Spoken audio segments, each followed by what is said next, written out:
Hello everyone, welcome to our YouTube channel. आपके अपने इस यूट्यूब चैनल पर बहुत बहुत स्वागत है। सभी प्यारे अभ्यर्थियों, आप सभी के लिए कंप्यूटर का 2019 में जो पटवारी का एग्जाम हुआ था उसके सारे क्वेश्चन, जो 20 क्वेश्चन आते हैं कंप्यूटर के, वो सभी क्वेश्चन का सॉल्यूशन हम इस वीडियो में लेकर आए हैं। इस वीडियो को अंत तक जरूर देखिएगा। इससे आपको एक बेसिक आइडिया लगेगा कि कंप्यूटर के किस तरह के क्वेश्चन जो है पूछे जाते हैं। तो 2019, 2017 और 2016 में जो हुआ था, इसी तरह के सीरीज हम लाते रहेंगे आपको। ये अगर आपको आगे भी चाहिए, ये सीरीज अगर आपको अच्छा लगे तो आप जरूर कमेंट बॉक्स में कमेंट कर देना। तो 2017 का और 2016 का भी, तो सब्जेक्ट वाइज हम ये सीरीज लेकर आए हैं ताकि वीडियो ज्यादा लंबा भी ना हो और कम समय में आप ये 20 के 20 क्वेश्चन आसानी से कर जाओ। कुछ क्वेश्चन यहाँ से डायरेक्टली आ जाएंगे या तो कुछ क्वेश्चन जो है इसी से रिलेटेड आएंगे। एक बेसिक आइडिया आपको लगने वाला है कि कंप्यूटर के 20 क्वेश्चन किस तरह से पूछे जाएंगे। ओके, तो इस वीडियो को अंत तक जरूर देखिएगा। वीडियो यदि अच्छा लगेगा तो लाइक जरूर कर देना और जिन्होंने चैनल को अभी तक सब्सक्राइब नहीं किया, सब्सक्राइब करके बेल आइकन जरूर प्रेस कर देना। ओके, चलो देखते हैं। सबसे पहला क्वेश्चन कंप्यूटर पटवारी परीक्षा 2020 का 2019 का जो पेपर हुआ था उसमें सबसे पहला क्वेश्चन क्या आया था कंप्यूटर में। तो सबसे पहला क्वेश्चन दिया था कंप्यूटर में, देखो ये इंटरनेट द्वारा उपयोग किया जाने वाला संचार प्रोटोकॉल क्या है। प्रोटोकॉल के बारे में बताया है। तो भाई ये जो है हाइपर टेक्स्ट ट्रांसफर प्रोटोकॉल होता है, ये होता है फाइल ट्रांसफर प्रोटोकॉल होता है ये। आगे हम देखें, ये www वर्ल्ड वाइड वेब होता है और ये जो होता है टीसीपी या इंटरनेट प्रोटोकॉल। तो ये चार यहाँ पे दिया हुआ है। तो कौन सा प्रोटोकॉल संचार प्रोटोकॉल कहलाता है? तो इसका करेक्ट आंसर ऑप्शन सी है। C is the correct answer. Okay, यहाँ पे आपको ये ट्रांसफर प्रोटोकॉल ये जो दिया हुआ है, ये कौन सा प्रोटोकॉल है? संचार protocol, IP internet protocol. Okay, ये पहले का आंसर सी, ऑप्शन सी सही आंसर है। नेक्स्ट क्वेश्चन पे आते हैं। सेकंड क्वेश्चन आपके स्क्रीन पे दिखाई दे रहा होगा। निम्न में से कौन सी वेबसाइट आपको स्थानीय दुकानों का विवरण देगी? आप वेबसाइट के बारे में जानते हैं। वेबसाइट ये इस तरह से इसका एड्रेस दिया हुआ है, चार ऑप्शन आपके सामने दिखाई दे रहे हैं और इसमें से कौन सा वेबसाइट है जो स्थानीय दुकानों को, दुकान मतलब क्या है? शॉप्स हैं, स्थानीय बोल रहा है मतलब लोकल, तो लोकल शॉप्स का विवरण कौन देगा? तो लोकल शॉप्स का विवरण ये जो वेबसाइट ऑप्शन सी में दिख रहा है www.localshops.com, ये आपको लोकल शॉप का विवरण देने वाला है। Option C is correct answer. आगे आते हैं नेक्स्ट क्वेश्चन पे। क्वेश्चन नंबर 3 आपके स्क्रीन पे दिखाई दे रहा है। क्वेश्चन नंबर 3, एक तकनीक जिसमें एक प्रोग्राम आईपी प्रसारण एड्रेसिंग ऑपरेशन का दुरुपयोग करके एक नेटवर्क पर हमला करता है, यह क्या कहलाता है? ये पूछ रहे हैं। तो यहाँ पे आपके पास ऑप्शन है स्मर्फिंग, सर्विस की अस्वीकृति, स्निफिंग या स्पूफिंग। तो इसका करेक्ट आंसर है स्मर्फिंग। एक तकनीक जिसमें प्रोग्राम आईपी प्रसारण एड्रेसिंग ऑपरेशन का दुरुपयोग होता है उसे कहते हैं smurfing. Option A is the correct answer. Question number 4 पे आते हैं। क्वेश्चन नंबर 4, एक कंप्यूटर वायरस जो आमतौर पर खुद ही अन्य कंप्यूटर प्रोग्राम पर हमला करता है। एक कंप्यूटर वायरस, ऐसा वायरस जो आमतौर पर खुद ही अन्य कंप्यूटर प्रोग्राम पर हमला करता है, उसे क्या कहते हैं? तो आपके पास ऑप्शन है target program, Trojan horse, host program या बैकडोर प्रोग्राम। तो इसका करेक्ट आंसर ऑप्शन बी है, ट्रोजन हॉर्स कहते हैं इस तरह के वायरस को। तो एक कंप्यूटर वायरस जो आमतौर पर खुद ही अन्य कंप्यूटर प्रोग्राम पर हमला करता है, यह ट्रोजन हॉर्स कहलाता है। ओके, नेक्स्ट क्वेश्चन पे आते हैं। क्वेश्चन नंबर 5 आपके स्क्रीन पे दिख रहा है। यहाँ पे देखो, VGA का पूर्ण रूप क्या है? ये भी पूछा गया था 2019 के पेपर में। तो लगातार हम ये पूरे 20 क्वेश्चन जो पूछे गए थे 2019 में, ये लेकर आए हैं। इसी तरह की सीरीज अगर आपको चाहिए, कमेंट बॉक्स में कमेंट कर देना जरूर और चैनल को जिन्होंने अभी तक सब्सक्राइब नहीं किया, सब्सक्राइब जरूर कर देना। तो VGA का पूर्ण रूप क्या है? तो VGA का पूर्ण रूप देखो, विजुअल ग्राफिक्स एप्लीकेशन ये नहीं होता है, वीडियो ग्राफिक्स एप्लीकेशन ये भी नहीं होता है, वीडियो ग्राफिक्स अरे ये होता है। ऑप्शन सी इसका करेक्ट आंसर है। विजुअल ग्राफिक्स अरे भी नहीं होता है, याद रखिएगा। वीडियो ग्राफिक्स अरे इसका करेक्ट आंसर है। VGA का पूर्ण रूप क्या है, समझ आ गया। नेक्स्ट क्वेश्चन पे आते हैं। क्वेश्चन नंबर 6, निम्न में से कौन सा इमेज फाइल फॉर्मेट नहीं है? इमेज फाइल फॉर्मेट कौन सा नहीं है आपको यहाँ पे देखना है। देखो, तो ऑप्शन दिया है .img, .tif, .png and .jpg। तो इसमें करेक्ट आंसर क्या है? देखो, ये .img इस तरह का कोई भी फाइल फॉर्मेट नहीं होता इमेज के लिए। TIF भी होता है, JPG भी होता है, PNG भी होता है, लेकिन ये नहीं होता, याद रखिएगा। तो ऑप्शन ए, क्योंकि यहाँ पे पूछा है नहीं है, तो ये करेक्ट आंसर है option A. Okay, next question पे आते हैं। Question number 7, 1 TB is equal to, 1 TB किसके बराबर होता है? आपके पास ऑप्शन दिखाई दे रहे हैं, देखो। ऑप्शन ए 10 की घात 3 GB, 10 की घात 6 MB, 10 की घात 9 KB, या उपर्युक्त सभी। तो इसका करेक्ट आंसर है ऑप्शन नंबर डी, उपर्युक्त सभी। क्योंकि 1 TB मतलब 1000 GB, बिल्कुल हाँ। 1000 GB मतलब होता है क्या? 1,00,000 MB, बिल्कुल सही। इसलिए क्या हो गया, ये सब आपस में बराबर हैं। तो 1 TB बराबर 10 की घात 3 GB, 10 की घात 6 MB और 10 की घात 9 KB, ये सब बराबर होते हैं। इसलिए इसका करेक्ट आंसर ऑप्शन डी होगा। ओके, नेक्स्ट क्वेश्चन पे आते हैं। डिस्क संरचना के बारे में क्या सही है? डिस्क संरचना के बारे में देखो, आपके पास 4 ऑप्शन है। ट्रैक, सिलेंडर और सेक्टर तो होता है, लेकिन इसमें करेक्ट आंसर कौन सा होगा? तो ऑप्शन डी जो दिख रहा है वो करेक्ट आंसर होगा। सबसे पहले आएगा आपका सिलेंडर, सिलेंडर के बाद ट्रैक, ट्रैक के बाद सेक्टर।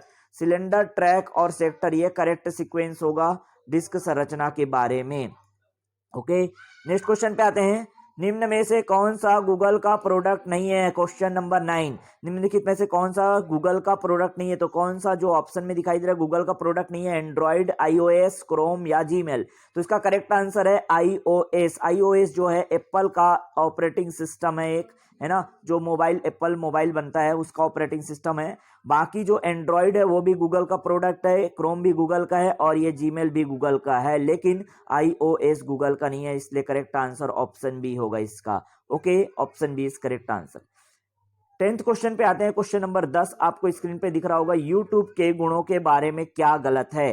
तो यूट्यूब के बारे में कौन सा चीज जो यहाँ पे लिखा हुआ है वो गलत है? वीडियो अपलोडिंग होता है, बिल्कुल सही। वीडियो एनालिसिस ये नहीं होता, याद रखना। इसलिए इसका ये जो है आप option B correct answer. Video analysis नहीं होता है, जबकि वीडियो अपलोडिंग भी होता है, वीडियो सर्चिंग भी होता है। यूट्यूब में वीडियो एनालिसिस नहीं होता, ध्यान रखिएगा। ऑप्शन बी इसका करेक्ट आंसर है 10, क्वेश्चन नंबर 10 का। क्वेश्चन नंबर 11 पे आते हैं। रोबोटिक का ज्यादा इस्तेमाल किस क्षेत्र में होता है? क्वेश्चन नंबर 11, रोबोटिक का ज्यादा इस्तेमाल किस क्षेत्र में होता है? तो इसका करेक्ट आंसर होगा ऑप्शन बी, मैन्युफैक्चरिंग में होता है, कुकिंग, टीचिंग, फार्मिंग में नहीं।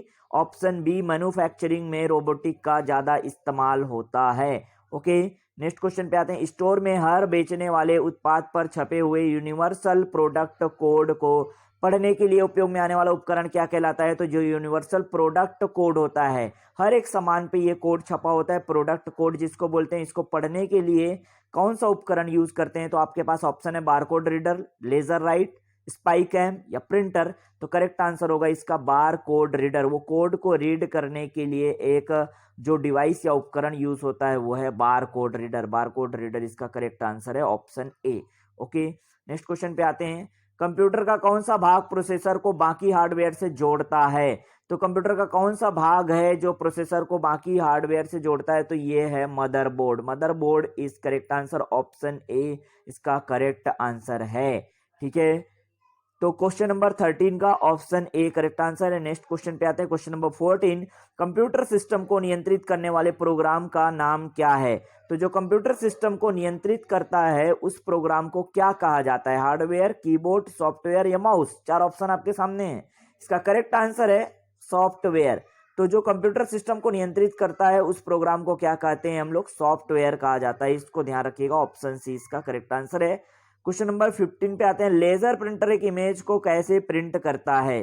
तो लेजर प्रिंटर, जो laser print sorry inkjet printer है, इंकजेट प्रिंटर का क्वेश्चन दिया हुआ है। इंकजेट प्रिंटर एक इमेज को कैसे प्रिंट करता है? तो इंकजेट प्रिंटर जो है वो किस तरह से एक इमेज को प्रिंट करता है? तो आपके पास 4 ऑप्शन है। एक कैरेक्टर बनाने के लिए एक समय में एक डॉट लगाता है, ये नहीं होता है। ठीक है, कैरेक्टर की स्प्रे प्रिंटिंग से, इंक्ड रिबन पर स्ट्राइक करके या कागज पर स्याही गिराने से। तो इंकजेट प्रिंटर का काम है कैरेक्टर की स्प्रे प्रिंटिंग से। कैरेक्टर, कोई भी कैरेक्टर जो ABCD लिखा होगा या कोई डायग्राम बना होगा उसका क्या करता है? वो स्प्रे करता है, उस पर स्प्रे करता है और स्प्रे टेक्निक से ही ये क्या करता है? इंकजेट प्रिंटर जो है किसी इमेज को, किसी चित्र को क्या करता है? प्रिंट करता है। ओके, तो 15 का ऑप्शन बी करेक्ट है। नेक्स्ट क्वेश्चन पे आते हैं, question number 16, dot matrix printer का दूसरा नाम क्या है? तो डॉट मैट्रिक्स प्रिंटर का नाम क्या है? दूसरा नाम impact printer, page printer, spray printer या लाइन प्रिंटर? तो करेक्ट आंसर है इसका impact printer. Dot matrix printer का दूसरा नाम है इम्पैक्ट प्रिंटर। नेक्स्ट क्वेश्चन पे आते हैं, निम्न में से कौन सा एक ऑपरेटिंग सिस्टम नहीं है? तो operating system Windows, Linux, DOS या ओरेकल? कौन सा इसका ऑपरेटिंग सिस्टम नहीं है? एक ऑपरेटिंग सिस्टम कौन सा नहीं है? विंडो है, लिनक्स भी है, डॉस भी है, लेकिन ओरेकल जो है एक ऑपरेटिंग सिस्टम नहीं है। ठीक है, तो ओरेकल जो है एक ब्राउजर है, ये करेक्ट आंसर ऑपरेटिंग सिस्टम नहीं है बोला था। आप यहाँ पे ऑप्शन डी टिक लगा के आओगे। ओके, नेक्स्ट क्वेश्चन पे आते हैं, क्वेश्चन नंबर 18, निम्न में से कौन सा एक सिंगल यूजर ऑपरेटिंग सिस्टम है? सिंगल यूजर एक ऐसा ऑपरेटिंग सिस्टम जो कोई एक ही कैंडिडेट जो है यूज करता है, एक ही यूजर होता है, सिंगल यूजर कहते हैं, सिंगल यूजर ऑपरेटिंग सिस्टम। तो इसका आपको पास ऑप्शन दिख रहे हैं, एमएस डॉस, यूनिक्स, जेनिक्स या ए और सी दोनों। तो इसका करेक्ट आंसर होगा option A, MS DOS. Microsoft disk operating system, DOS का फुल फॉर्म होता है माइक्रोसॉफ्ट, इसका देखो एमएस, माइक्रोसॉफ्ट, डॉस का फुल फॉर्म होता है डिस्क ऑपरेटिंग सिस्टम। यही क्या है? एक सिंगल यूजर ऑपरेटिंग सिस्टम है। ऑप्शन ए इसका करेक्ट आंसर है। नेक्स्ट क्वेश्चन पे आते हैं, एमएस ऑफिस सॉफ्टवेयर ग्रुप के साथ कौन सा स्प्रेडशीट एप्लीकेशन आता है? कौन सा स्प्रेडशीट एप्लीकेशन आता है इस एमएस ऑफिस सॉफ्टवेयर ग्रुप के साथ? तो ये जो है स्प्रेडशीट एप्लीकेशन कौन सा आता है? तो MS Word, MS PowerPoint, MS Excel या एमएस एक्सेस? तो इसका करेक्ट आंसर है ऑप्शन बी, एमएस एक्सेल। ठीक है, एमएस एक्सेल जो है ये स्प्रेडशीट एप्लीकेशन जो है एमएस ऑफिस में दिया जाता है। तो एक्सेल आपको मिलेगा, एमएस एक्सेल, ऑप्शन बी इसका करेक्ट है। नेक्स्ट क्वेश्चन पे आते हैं, साधारणतः फुटर कहाँ पर प्रिंट होता है? तो देखो, अगर यह आपका क्या है, एक पेपर है, इसमें कोई चीजें आप प्रिंट कर रहे हो, तो जो ऊपर में चीजें प्रिंट होती है उसको कहते हैं हेडर। क्या कहते हैं इसको? हेडर। और जो नीचे चीजें प्रिंट होती है उसको कहते हैं फुटर। आप कई सारे बुक देखे होंगे जिसमें नीचे पेज नंबर लिखा होता है, जैसे यहाँ पे पेज नंबर मान लो 3 लिखा है, तो ये चीजें ये फुटर कहलाता है। ठीक है, जो नीचे होता है और बीच में जो है कंटेंट रहता है, जो भी मटेरियल रहता है उसको लिखा रहता है, बॉडी रहता है उसका।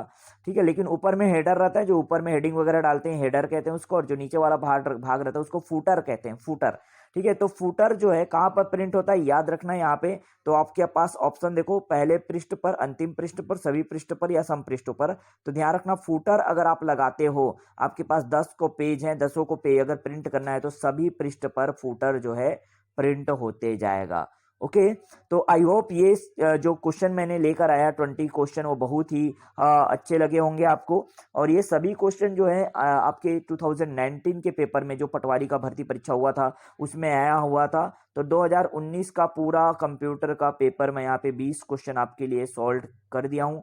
ठीक है, अगर आप यहाँ पे इसी तरह की सीरीज चाहते हैं तो कमेंट बॉक्स में कमेंट जरूर कर देना, और सारे दोस्तों तक, अपने फ्रेंड्स तक शेयर जरूर कर देना। अभी तक जिन्होंने चैनल को सब्सक्राइब नहीं किया, सब्सक्राइब करके बेल आइकन प्रेस कर देना। ओके, तो कंप्यूटर के जो टॉप 20 क्वेश्चन हम इसी तरह की सीरीज लाएंगे। तो 2019 का हो गया, 2017 और 2016 का भी मैं क्वेश्चन लेके आऊंगा। इस प्रकार 20 क्वेश्चन की तैयारी आपकी हो जाएगी। ये लगभग 10-12 मिनट का समय आप देते हो तो। ओके, तो उम्मीद करता हूँ इस वीडियो से आपको काफी हेल्प मिला होगा। वीडियो को लाइक कर दीजिए। अगर इसका पीडीएफ चाहिए तो हमारे टेलीग्राम चैनल, जो कि उसका लिंक हमारे इस वीडियो के डिस्क्रिप्शन में है, वहां से आप डायरेक्टली ज्वाइन हो सकते हैं। हम इस पीडीएफ को वहां शेयर कर देते हैं। ओके, चलो मिलते हैं नेक्स्ट वीडियो में नए इंपॉर्टेंट अपडेट के साथ, नए इंपॉर्टेंट सिलेबस और जो हमारे इंपॉर्टेंट टॉपिक हैं उसके साथ।